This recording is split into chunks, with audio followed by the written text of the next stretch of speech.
नामी एक मतजस्सुस बच्चा अपनी दादी के पुराने अटारी की तलाश कर रहा था।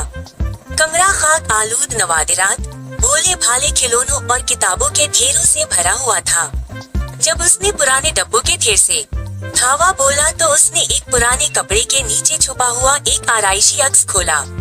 आईने का फ्रेम पेचीदा तौर पर पुरस्कार अलामतों के साथ नक्श किया गया था और इसकी सतह अगरचे धूल से ढकी हुई थी, एक खौफनाक रोशनी के साथ चमकती दिखाई देती थी।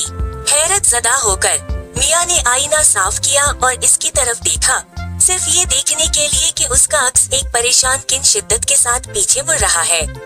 इस रात मिया अजीब आईने के बारे में सोचना नहीं रोक सका।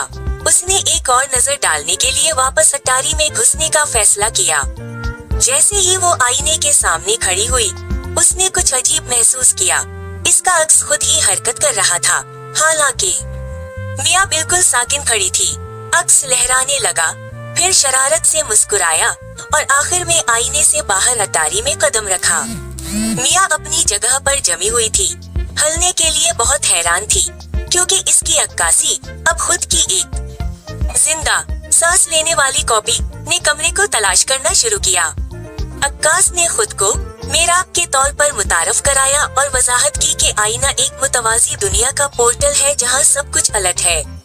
मेरा हमेशा मिया को दूसरी तरफ से देखती थी और मिया की दुनिया में जिंदगी का तजुर्बा करना चाहती थी। पहले पहल मिया मेरा और मुतवाजी दुनिया की कहानियों से मुतवज्जह हुई, लेकिन जैसे जैसे दिन गुजरते गए, मेरा का रवैया अजीब और गैर मुतवक्के होता गया।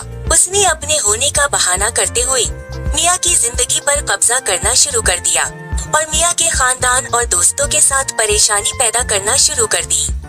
ये समझते हुए कि मेरा को अपनी दुनिया में वापस आना है, इससे पहले कि चीजें हाथ से निकल जाए, मिया ने एक मंसूबा बनाया। इसने मुतवाजी दुनिया को मजीद देखने में दिलचस्पी का बहाना करके मेरा को अटारी तक पीछे पीछे करने के लिए धोखा दिया। एक बार जब वो दोनों आईने के सामने थे, मिया ने जल्दी से फ्रेम को पकड़ा और इस पर कुंदा अलामतें सुनाई, जो उसने अटारी से मिलने वाली एक पुरानी किताब से याद की थी। आईना चमकने लगा और रोशनी की चमक के साथ मेरा को आईने में वापस खींच लिया गया, मुतवाजी दुनिया में गायब हो गया। मिया ने सुकून की सांस ली जब आईना अपनी मामूल की हालत में वापस आया।